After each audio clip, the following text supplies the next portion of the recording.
Hey, salut tout le monde et bienvenue dans cette troisième vidéo donc sur les smooth transitions. Et cette fois-ci, on va faire un whip pan. Donc, vous voyez, cet effet de transition de droite à gauche, au bas, peu importe. Une fois que vous avez la technique, vous allez voir que c'est exactement la même chose, que ce soit au bas, en bas, vers le haut, ou gauche-droite, droite-gauche, c'est exactement la même chose.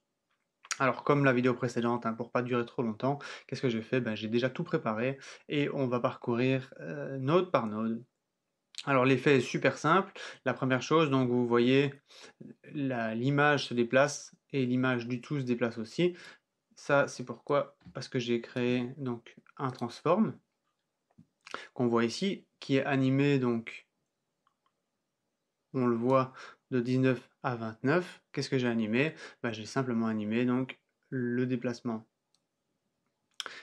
En fonction de l'effet que vous recherchez à faire, vous voyez que l'image du dessous ici ne se déplace pas. Si jamais vous souhaitez avoir un effet comme ça, vous avez simplement à faire un transform. Moi, j'avais envie que l'image du tout se déplace aussi. Qu'est-ce que j'ai fait? J'ai créé une instance. Comment est-ce que je fais ça? Je clique,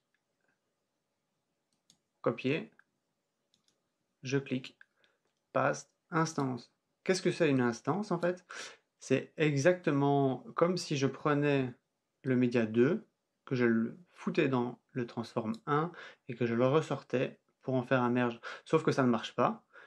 En faisant une instance, en fait, c'est une copie conforme au transform 1.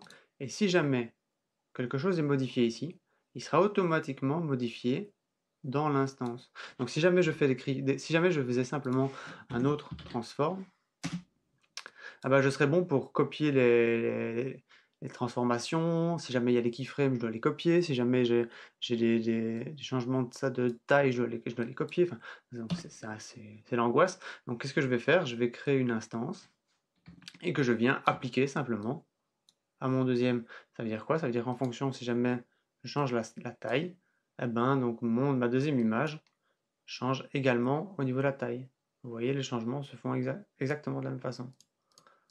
Hop. Et qu'est-ce qui se passe ensuite? Je prends un merge.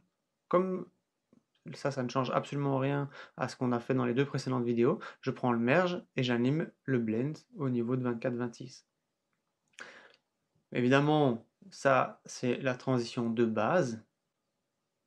N'oubliez pas d'ajouter donc le, le motion blur dans le transform qu'on a ici. Hop, motion blur sur 4, sur 5, peu importe.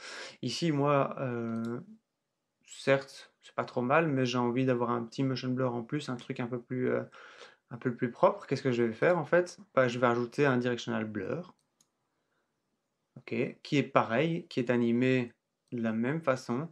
Et qu'est-ce qui se passe? Mais en fait, vous voyez que c'est un peu plus propre au niveau du motion blur et qui se enlève quand l'autre image arrive. Deuxième chose que je peux faire, c'est, vous vous rappelez de cette node, hein, donc elle est dans Tools, Warp, et en gros, vous pouvez, quand vous faites les transitions, les smooth transitions comme ça, vous pouvez vraiment commencer à chipoter avec ça. Il y a moyen de vraiment de faire des chouettes trucs, par exemple, Dent. Essayez d'utiliser la node Dent quand vous faites le smooth zoom, par exemple, et vous allez voir que vous allez pouvoir avoir des effets assez sympathiques. Ici, donc, je prends le corner positioner qui se trouve hop, ici. Rappelez-vous, sur le smooth spin, eh ben, on l'a utilisé pour faire un effet un peu 3D. Et ici, qu'est-ce qu'on va faire avec? En fait, on va faire un effet d'étirement. Vous voyez que l'image s'étire, et on le voit, hein, si jamais hop, je dézoome, on voit que j'ai étiré l'image pendant la transition, et qu'elle revient à sa place au moment où la transition est terminée. Si jamais vous voulez, par exemple, étirer la première image, vous voulez l'étirer à droite, parce que votre image se place vers la droite, vous voulez l'étirer à droite, et puis que la deuxième image s'étire vers la gauche et revienne, en fait, la node ici, vous la placez avant le merge.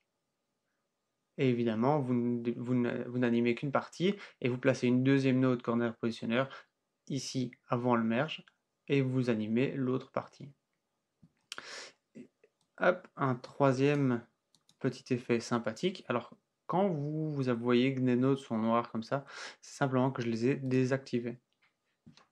Et hop, je regarde qu'est-ce que ça fait. Bah, lens distortion, on sait déjà ce que ça fait. Sauf que j'ai bougé un peu plus, donc j'ai ici déplacé la distorsion. On a d'autres, il faut vraiment aller chipoter, hein. Vous avez de quoi chipoter là-dedans pour voir un petit peu ce que ça va donner comme effet. Et donc, si je regarde, qu'est-ce que ça fait? Ben, ça fait un petit effet de rond, comme si l'image était mise sur un tube et tournait sur celui-ci, et elle revient à sa place. Donc ça, c'est un petit effet assez sympathique aussi. Si jamais vous voulez essayer plusieurs types de transitions sur le même node, par exemple, si jamais je prends le directional blur, mais que, bon, je sais pas moi, je veux essayer un type particulier avec plus de force, moins de force, etc. Vous avez cette petite option ici, j'en ai pas encore parlé, c'est la partie version. Et en fonction, bah ici vous avez 6 presets d'enregistrement. Donc si jamais je veux je sais pas moi, utiliser le glow en plus, donc, je vais aller cliquer sur 2 et je vais rajouter du glow. Et qu'est-ce qui se passe? Ben, vous voyez que ça rajoute un effet un peu cramé à mon image pour tester. Mais si jamais je n'aime pas, je peux revenir sur 1 et mon image reste pareil. Donc ça, c'est vraiment sympathique quand vous avez plusieurs versions à essayer en fonction, si jamais vous voulez un zoom plus rapide, moins rapide. En fait, tout change ici, hein. Vous avez 6 versions possibles à enregistrer. Donc j'en ai terminé pour ce smooth pan, ouais, on l'appellera ça comme ça, smooth pan. Évidemment, vous pouvez à nouveau donc mettre les nodes l'une à la suite de l'autre pour créer l'effet que vous souhaitez. Vraiment, je vous encourage à aller un peu chipoter dans ces nodes-ci. Vous risquez rien, hein. Vous chipotez, vous regardez un peu l'effet que ça fait, et en fonction, vous allez voir que ça peut donner des effets super sympas.